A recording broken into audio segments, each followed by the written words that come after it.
Les méthodes de renforcement musculaires actuelles se basent elles aussi sur l'entraînement intermittent. On entend de plus en plus parler d'entraînement Tabata et HIIT. Dans le cadre de notre semaine du fractionné, nous ne pouvions passer à côté de ces méthodes. Bienvenue dans Prépa Performance.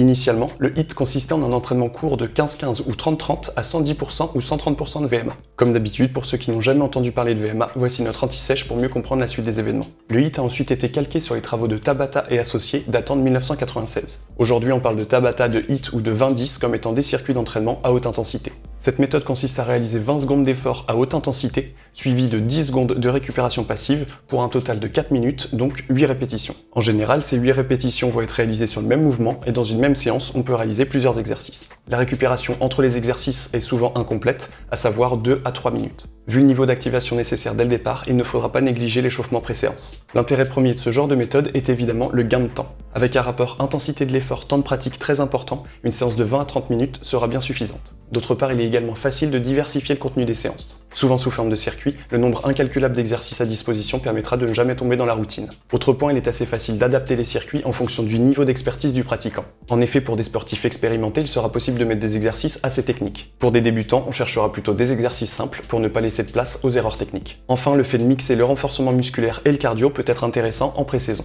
Comparativement à des exercices intermittents uniquement cardio, il sera facile d'ajouter une importante part musculaire à la séance. La première limite de ce genre d'entraînement est évidemment le côté aléatoire de la charge de travail. Puisqu'il n'y a pas de protocole à proprement parler en termes d'intensité, la plupart des réalisations se font proche maximale. Pour certains, haute intensité représente un travail à VMA. Pour d'autres, il s'agit d'efforts maximaux. C'est d'ailleurs ce que l'on retrouve le plus actuellement dans les salles de sport. Or, pour optimiser le développement du VO2 max, il ne s'agit pas d'exploser rapidement, mais de multiplier les répétitions. Ici, nous travaillerons la majeure partie du temps dans le rouge. Nous observerons donc des mouvements dégradés dans le temps, avec une perte de vitesse de réalisation, et de maintien musculaire. Autre limite, ce travail n'est pas du tout adapté aux débutants. En effet, travailler contre la montre engendre une perte d'attention et de qualité de réalisation des exercices. Qui plus est, avec un temps de récupération inférieur au temps de pratique, le cardio va monter très rapidement dans les tours. Nous allons donc très vite voir un mouvement qui se dégrade.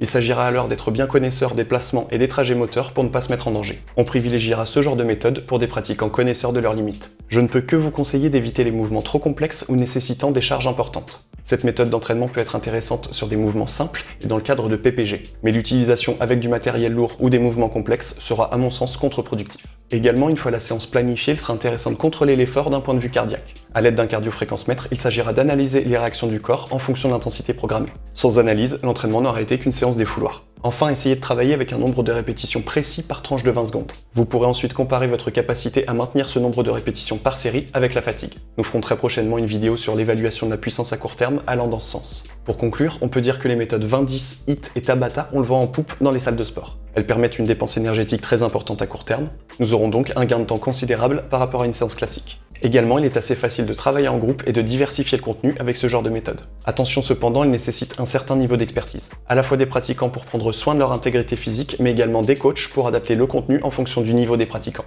Le flou concernant la calibration de la charge de travail ne facilite pas la planification de ce genre d'entraînement. C'est tout pour aujourd'hui, j'espère que cette vidéo sur les méthodes intermittentes à haute intensité pourra vous permettre de diversifier votre contenu de pré-saison. Si vous avez apprécié ce contenu, n'hésitez pas à liker et partager cette vidéo. Notre visibilité sur les plateformes dépend en grande partie de votre partage. On se retrouve demain pour la dernière vidéo de la semaine du fractionné. D'ici là, entraînez-vous bien. Salut!